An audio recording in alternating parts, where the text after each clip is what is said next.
First policy is policy JBAB.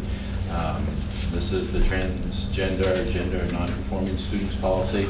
This is our policy that came before the policy committee back in 2016. Went to the school board and GEA, came back to policy committee, and then stopped at the policy committee on the third read. Back on February 2017. So now back for, based on the law that was passed by Governor Sununu in July of 2019, we've brought this policy back to the policy committee for consideration. So I guess looking for input on the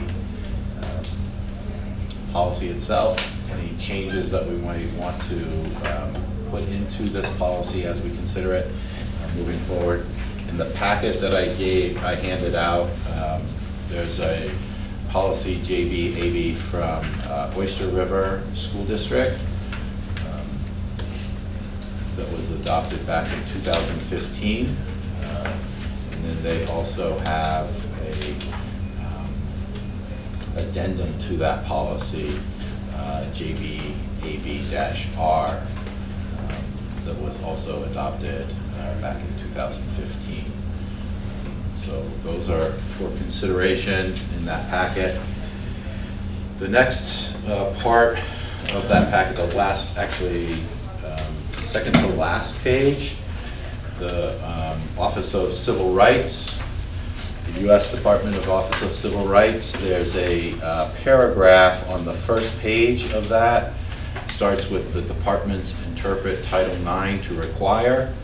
That paragraph, I think, is a paragraph that we should consider to potentially add into our policy. And I would propose to put it in section 1 under the purpose.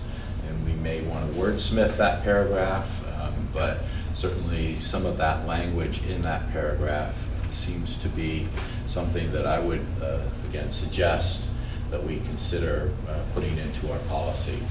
The other part of the handout is a handout from GLSEN, and they have a gender support plan, which is 2 pages, the second page in. Starts on the second page in. It's about a 3-page front to back plan that administration could use with families as they are going through this process to support the families as well as the children. And I would suggest that we take a look at that plan and either adopt it or put something together that meets our needs in the school district. We could use that as an addendum to the policy, or we could add it on to the policy as well.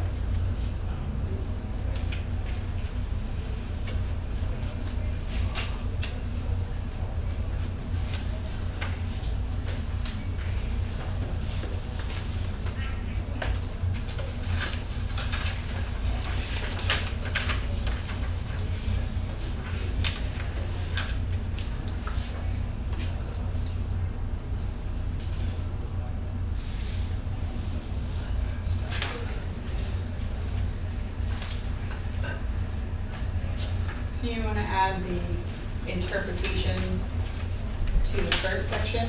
That's what I would. That's where I think it fits best. If that's language that we would like to put in. Again, we don't need. I don't know if we need that whole paragraph, but I think there's pieces of that paragraph that we may want to consider for inclusion into the policy.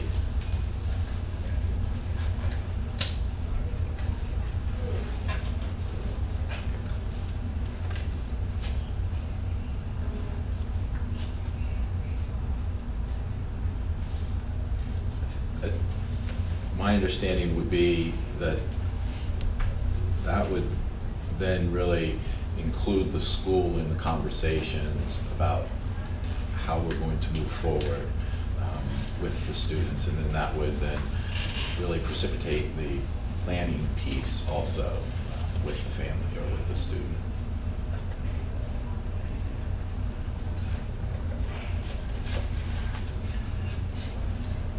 Did the School Boards Association have anything new? Nothing new. Since I did talk to the legal counsel at the School Boards Association, as you know, the legal counsel at the School Boards Association is advisory only. Not advisory, excuse me. They'll give me information, but they will not advise us. Since the governor's signing of the new law, the new parts of the discrimination law in July, he said he will be working on all the discrimination policies in the policy manual. So updates will come out at some point this school year or maybe in the summer. But there's work to be done for them.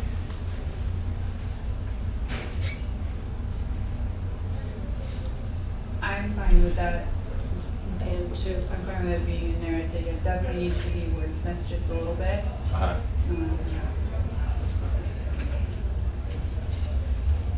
Just for reference point, this came out of a letter, so this is federal guidance, and so this came out of a letter that I received as a Title IX coordinator, and I think where it was given federal guidance, it kind of just adds that little bit more on to say that we're really serious and we're looking at all the situations. Esther, what's your opinion of putting it under the purpose versus putting it under its own legal interpretation header?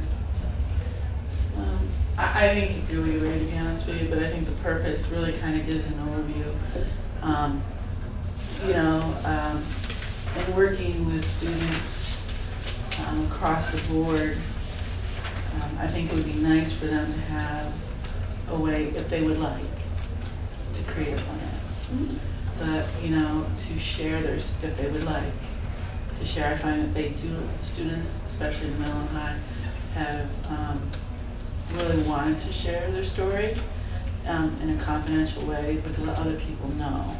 And I think that this really helps us and helps the student to design that decision. I also think it allows everyone to have that conversation about using the federal guidance and the respect of the families and the student. So I really wanted to make sure the families and the student had a choice in this matter, and I think that really says, hey, here, through the federal guidance. If you look at page 2 of the Oyster River procedure, those five paragraphs in the middle there, the numbered paragraphs, is very similar to what the Office of Civil Rights has written here.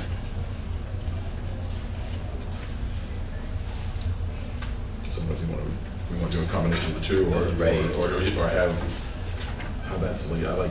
Personally, I like how that's laid out. How the Oyster River School District is laid out there. Yeah. It pretty much says the same thing.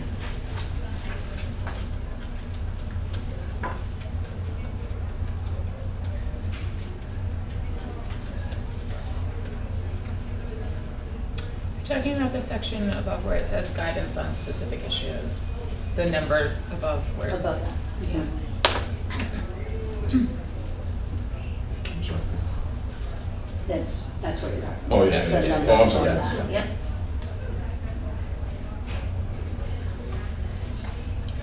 It seems to me that a major difference, if I'm looking at the right paragraph, is that the one, I lost the page, the paragraph from the National Federal. From the Office of Civil Rights. Yeah, that one explicitly says two things. One is that there's no medical diagnosis or treatment requirements that students must meet as a prerequisite, and also that they don't need to obtain identification documents. And I don't know that that is I just read it quickly here, but I don't know if it's covered in the numbered ones. Well, number 4 states that the school may request documentation Right. from medical providers, which that, I think if you're gonna adopt some of these, that needs to be taken out because we're unnecessary. And this was done, just so we know, the Oyster River documentation was done in 2015. The federal government didn't come out with guidance until after 2016, which is the first letter. So this, I mean, it was a process.